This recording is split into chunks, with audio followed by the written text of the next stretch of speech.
Good morning. This is John from the Springs Mennonite Church. Good to be with you this morning. Once again, we're here at the end of the week. And the end of this week is also the last Friday in the month. The whole month of October is over. Golly, time really passes by. And life does that. Life goes on, whether we're busy or not, whether we're happy or sad, whether we think we're being overwhelmed or not. Life just moves on. Every 24 hours, it's another new day, and we start all over again. So the question comes up, as I've tried to say this week, so what are we supposed to do? And I talked some about walking worthy of your calling on Monday. Tuesday, I talked about walking in love. Wednesday, I talked about walk as children of the light. And then yesterday, walk not as fools. Well, today there's another phrase I'd like to look at, another passage, also from Ephesians chapter 5 and verse 20. It reads this way: And give thanks in everything to God the Father in the name of our Lord Jesus Christ. Give thanks in everything. You know, we can't really live life without problems. I mean, here in the United States, we're pretty much immune from a lot of problems that the rest of the world has. Well, we have our own, and believe me, I know we got plenty to keep us occupied. But this notion that should be smooth and easy and nothing ever go wrong is just, well, it's just naive. It just doesn't happen. We live in a sinful world, and in a sinful world, bad things happen. And some of them you can fix, and some of them you can't fix. If your marriage is struggling, there may not be anything you can do about it.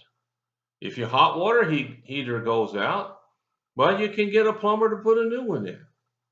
It just really varies. If your body is wearing down because of some disease, maybe there's a cure for it, and maybe there isn't. Maybe there's a medicine, maybe there isn't.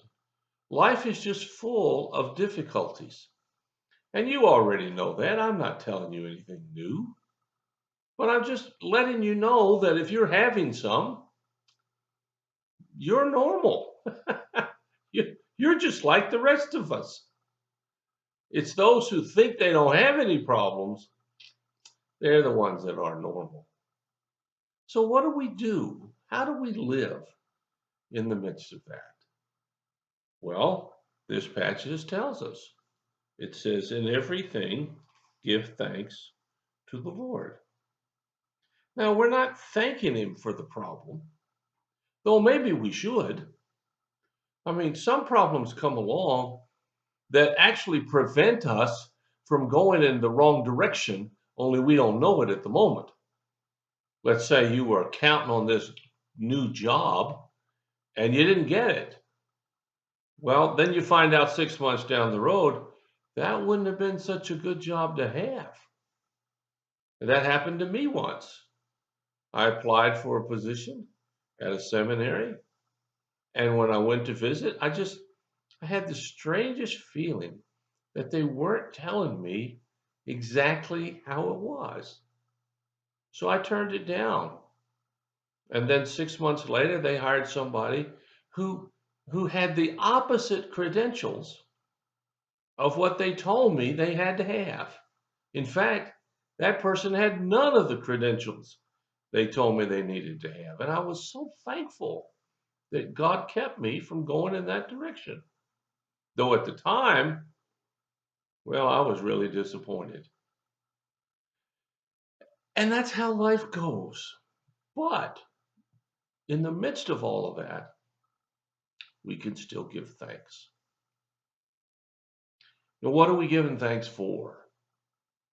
We're giving thanks for the fact that God is still there. Now, some problems are really, really horrible. I, I don't know how else to describe them. I know how to struggle through. But God is always there, even in the midst of those difficulties. You see, God's not going to abandon you.